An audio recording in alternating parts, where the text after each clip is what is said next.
Freaky Hollywood, Funky History is the channel. The reachback is phenomenal. I am talking about women of the civil rights movement no one can recall or refuse to bring up. Real women who, despite knowing prison consequences, did not freeze up or cry or do any of the Karen-like behavior so many people record and see nowadays. This little vlog is about the kick-ass white women who stood 10 toes down, legendary badasses that put their bodies on the line. These ladies stood with their full chest and spoke equality, and they accepted nothing less. The women mentioned here are one of a kind that will never be seen again in this lifetime. Say their names: Elizabeth Ann Duke, Susan Rosenberg, Marilyn Buck, Laura Whitehorn, Yuri Kochiyama, Sylvia Beraldini. At the end of this, I have a few modern honorable mentions that avoided the ultimate sacrifice, yet still stood on the right side of the history of this country. Under Section 107 of the Copyright Act 1976, allowances are made for fair use for purposes such as criticism, commentary, and news reporting, teaching, and scholarship.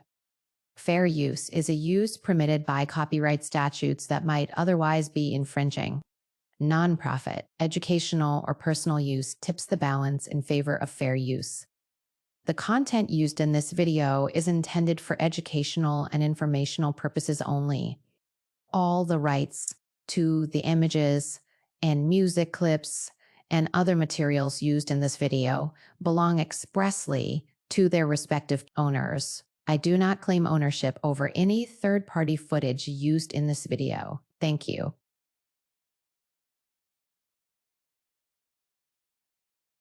Elizabeth Ann Duke, the most intriguing because she is a badass woman who is this day still wanted by the FBI.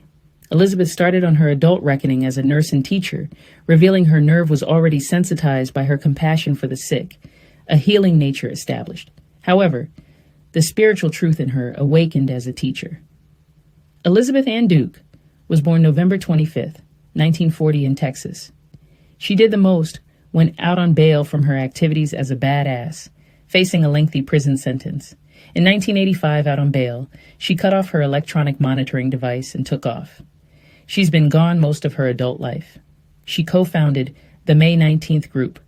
The name had the shared birthdays of Malcolm X and Ho Chi Minh. The organization was considered communist. I guess her opinion of our democracy is that the government needed work. Duke and Alan Berkman were arrested in May 1985 and indicted on conspiracy, falsification, and weapons charges by a federal grand jury in what became known as the Resistance Conspiracy Case. Also charged as co-conspirators were Marilyn Jean Buck, wanted for her role in the 1981 Brinks armored car robbery, Laura Whitehorn, Linda Sue Evans, Susan Rosenberg, and Timothy Blunk. Duke was released on bail in July 1985 and went missing the following October. The May 19 Communist Organization, a female-led revolutionary group active in America from 1978 to 1985. The 6 women created a new sisterhood of the bomb and gun, college rebels who were against racism, imperialism, and the Vietnam War. In the early days, the women were involved in breaking a bomb maker out of a New York prison in a botched Brinks armored car robbery in 1981 that left a guard and 2 cops dead. In 1983, the group bombed the U.S. Capitol, causing $1 million in damages, and then embarked on a 20-month spree that saw 5 more bombings. By 1985, almost all of M19 had been caught, tried, and jailed. Of those still alive today, most have been pardoned or served their sentences, though Elizabeth Ann Duke, who went on the run in 1985, remains at large.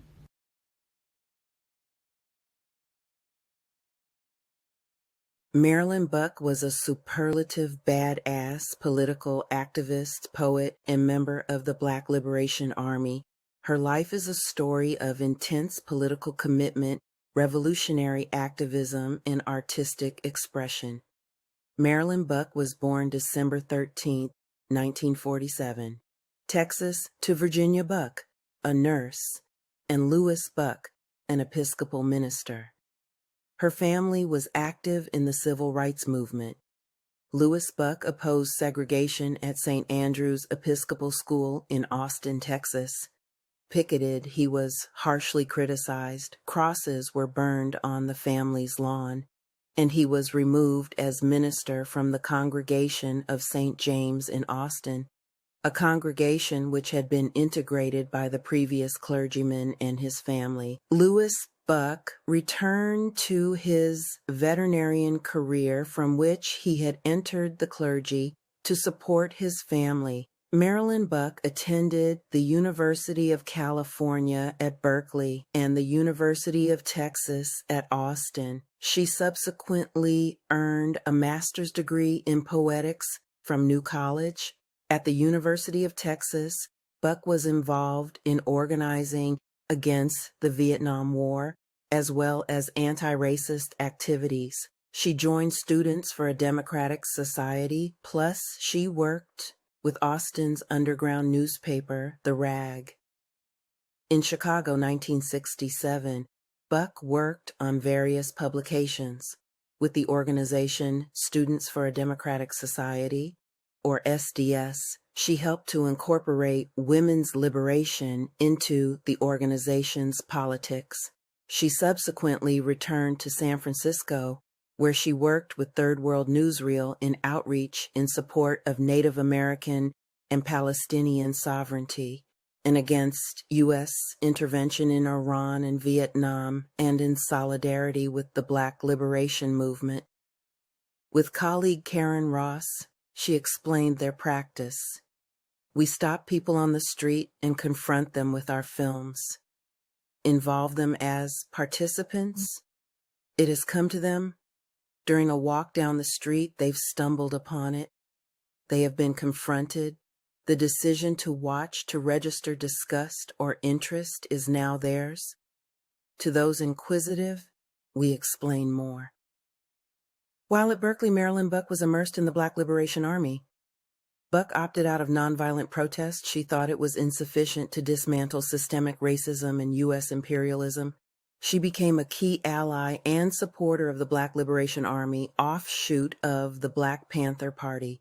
In 1973, Buck was convicted on 2 counts of purchasing otherwise legal ammunition using false identification and sentenced to 10 years in prison. In 1977, Buck was given a furlough from prison and went underground instead of returning. In 1979, Assata Shakur, who had been convicted of killing a policeman, escaped from a New Jersey prison with help from a number of associates outside.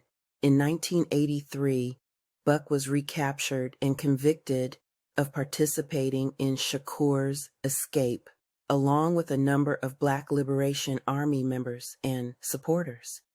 Buck was convicted of conspiracies to commit armed robbery in the Brinks robbery of 1981. She allegedly drove one of the getaway cars, as well as helping to obtain a safe house and weapons. After serving 30 years, Marilyn Buck was allowed to go home. Brooklyn, New York, her parole was due to terminal cancer. She died in August 2010. Since the early 70s, I have been a target of COINTELPRO, though I can't show you any documents because I can't get any papers. But I think that the U.S. government, that number one, they fear revolution, they fear a change in the status, and they fear the liberation of Black people, of Puerto Rico, of Native American people. They fear the breakup of the empire. They fear the loss of the wealth and power that the ruling class has here. And they fear the people who are committed to doing that. I have a 70-year sentence for participating in the liberation of Assata Shakur, support for the Black liberation struggle, in solidarity with the Black Liberation Army in various actions. It was called a conspiracy by the government, a criminal conspiracy.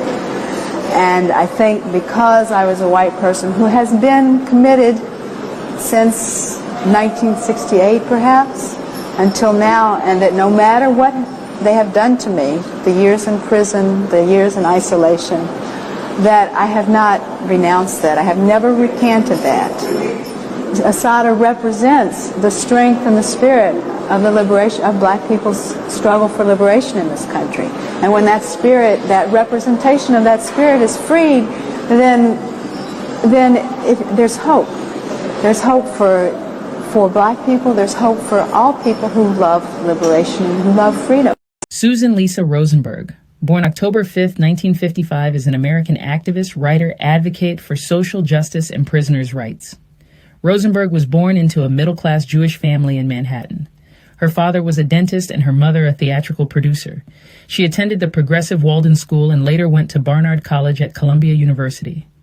She left Barnard and became a drug counselor at Lincoln Hospital in the Bronx, eventually becoming licensed in the practice of Chinese medicine and acupuncture.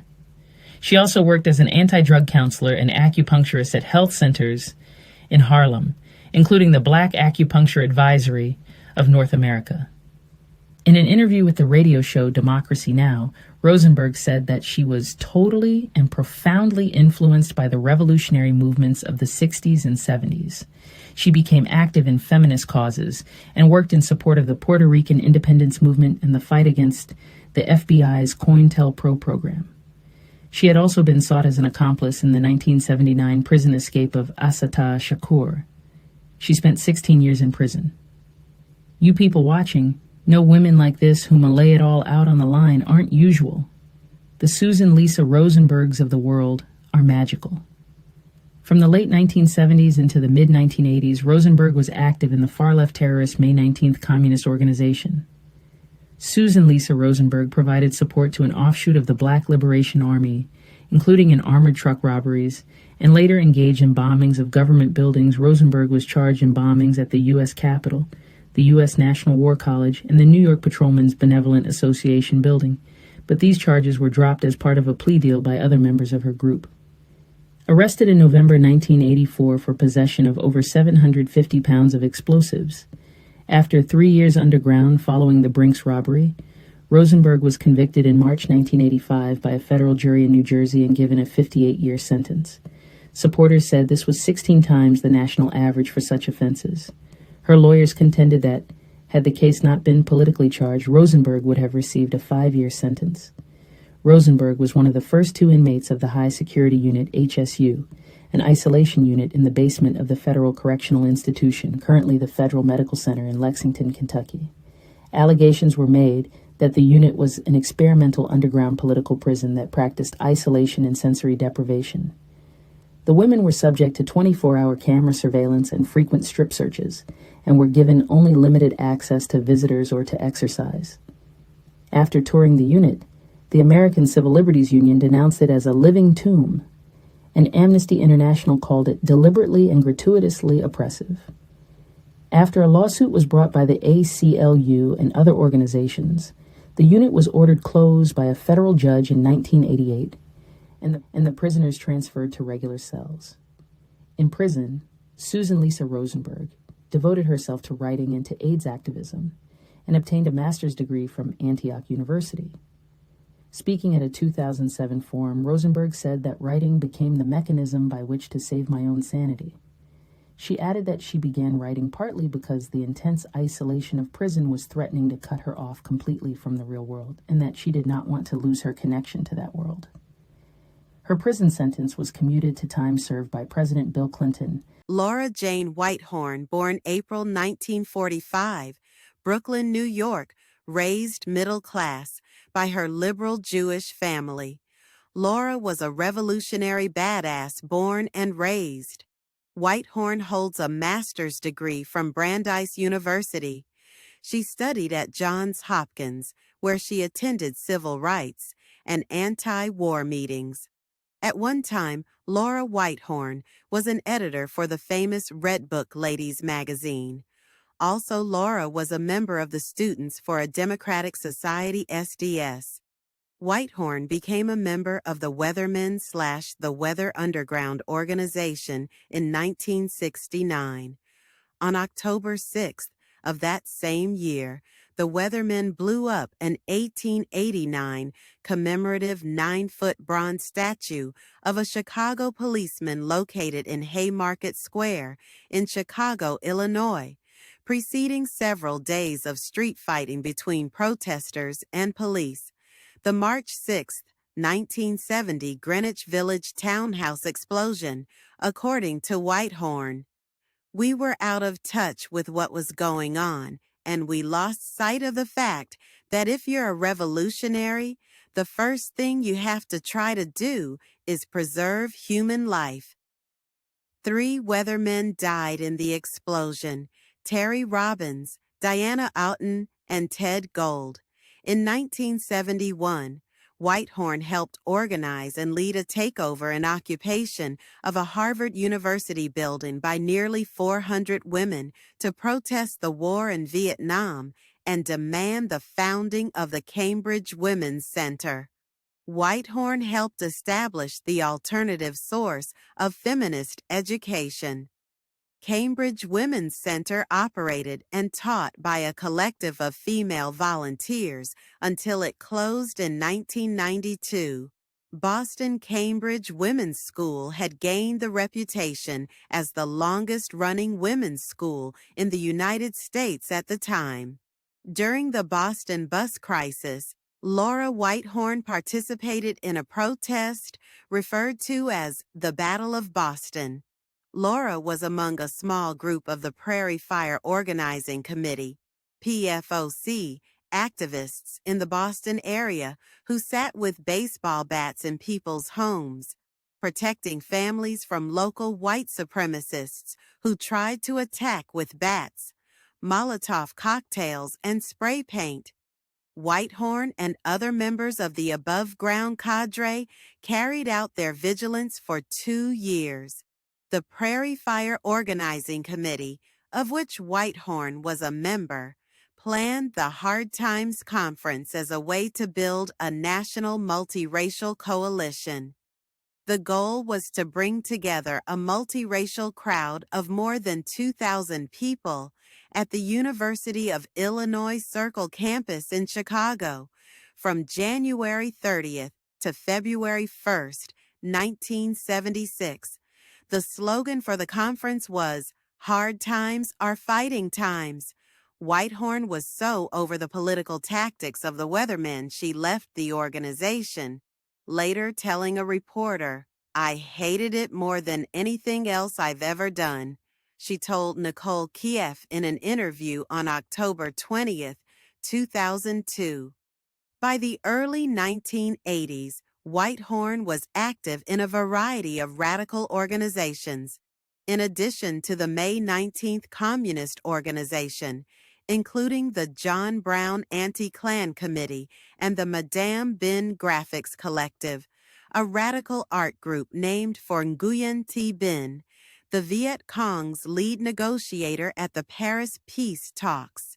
During this time, Whitehorn worked with subversive movements in Rhodesia, South Africa, and Palestine.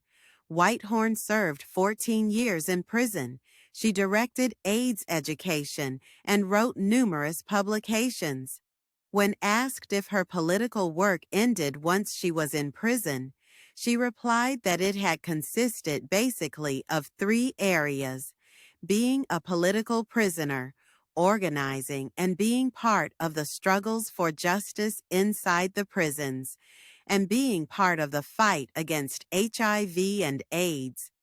Whitehorn lost many friends while she was in prison during some of the worst years of the AIDS epidemic.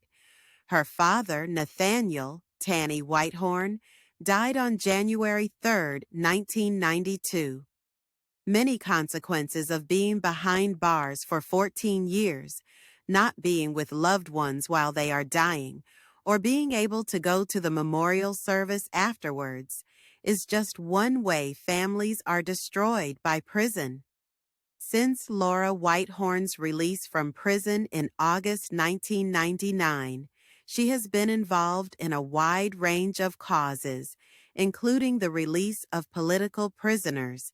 She has contributed writings and artwork to numerous books and articles, and has been a guest speaker at several universities, including an official guest of the African American Studies Department at Duke University in 2003, where she was presented as a human rights activist by Duke faculty. Whitehorn is a member of the New York State Task Force on Political Prisoners, a group dedicated to supporting New York State political prisoners from the Black Liberation Movement and anti-imperialist solidarity movement. In 2013, Whitehorn, along with Kathy Boudin and Mujahid Fareed, founded the Release Aging People in Prison campaign. Laura Whitehorn appears in the documentary films Out, The Making of a Revolutionary by Sonia DeVries, and The Weather Underground, 2002, directed by Sam Green and Bill Siegel. Laura died June 6, 2024. Silvia Beraldini, born December 12, 1947, in Rome. She is an Italian political activist. From the age of 12, her parents moved the family to the U.S., first to the Bronx in New York City, and then to Washington, D.C. Beraldini attended the Woodrow Wilson High School and then enrolled at the University of Wisconsin-Madison in 1965. Sylvia became a student radical, joining Students for a Democratic Society. Beraldini continued her political activism, participating in the Panther 21 Defense Committee and joining the Prairie Fire Organizing Committee. Beraldini helped create the May 19th Communist Organization, groups which aimed to support Black Power and Puerto Rican independence movements. In 1977, Beraldini acted as spokesperson for the protesters outside the court during the trial of Assata Shakur, and 2 years later, she helped to break Shakur out of jail. Beraldini teamed up with Susan Rosenberg and Judy Clark, aiming to support Black liberation struggles and the FALN, Fuerzas Armadas de Liberación Nacional, which advocated independence for Puerto Rico. She began to assist her friend Mutulu Shakur of the Black Liberation Army, BLA, with tasks such as hiring cars. In 1977, Marilyn Buck skipped bail, and M19 found her a safe house in East Orange, New Jersey. At the retrial of Assata Shakur, also in 1977, Beraldini acted as spokesperson for the protesters outside the court. 2 years later, Beraldini was involved with the project to break Shakur out of jail. Beraldini and Shakur introduced Buck to the new African activist, Sekou Odinga, and the four devised a group called The Family, in which the Black members would rob banks to fund revolutionary struggles, and the white members would support them.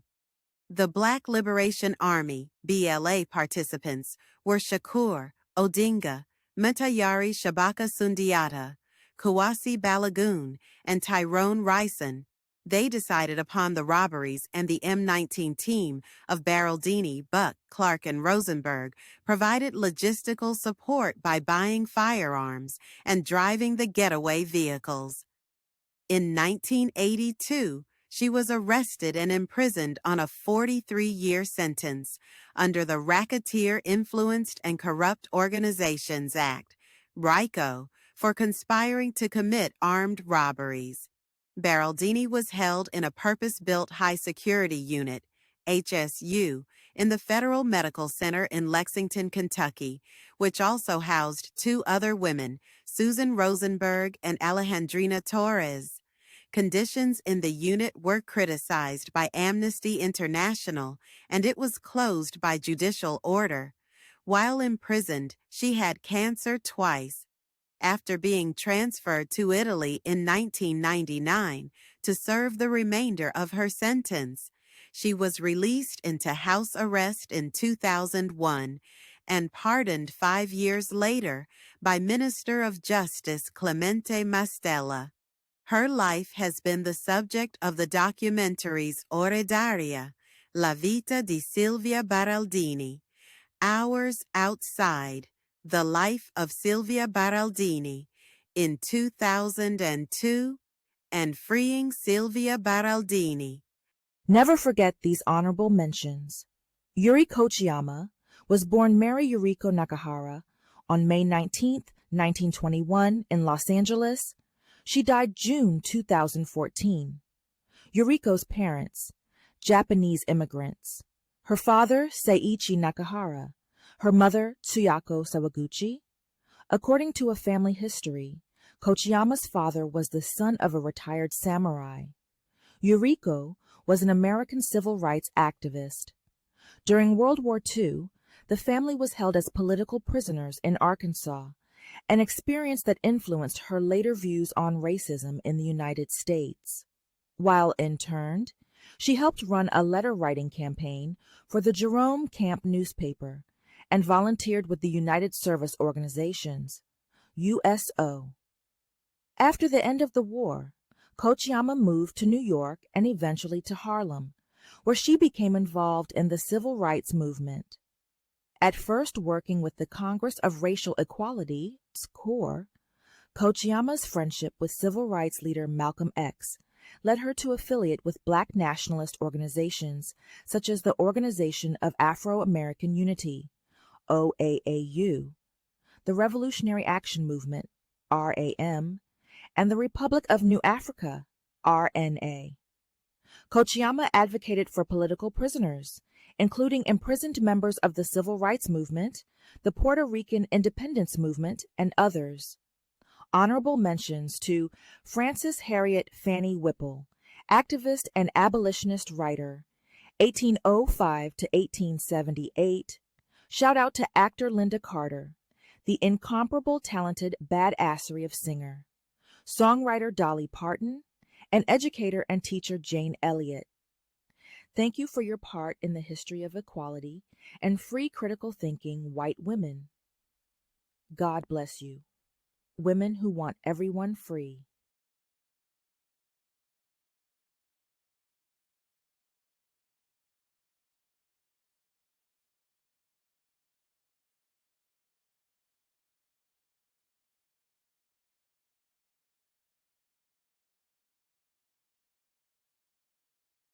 People, hit the like button, subscribe, hit the link image below to view the next video.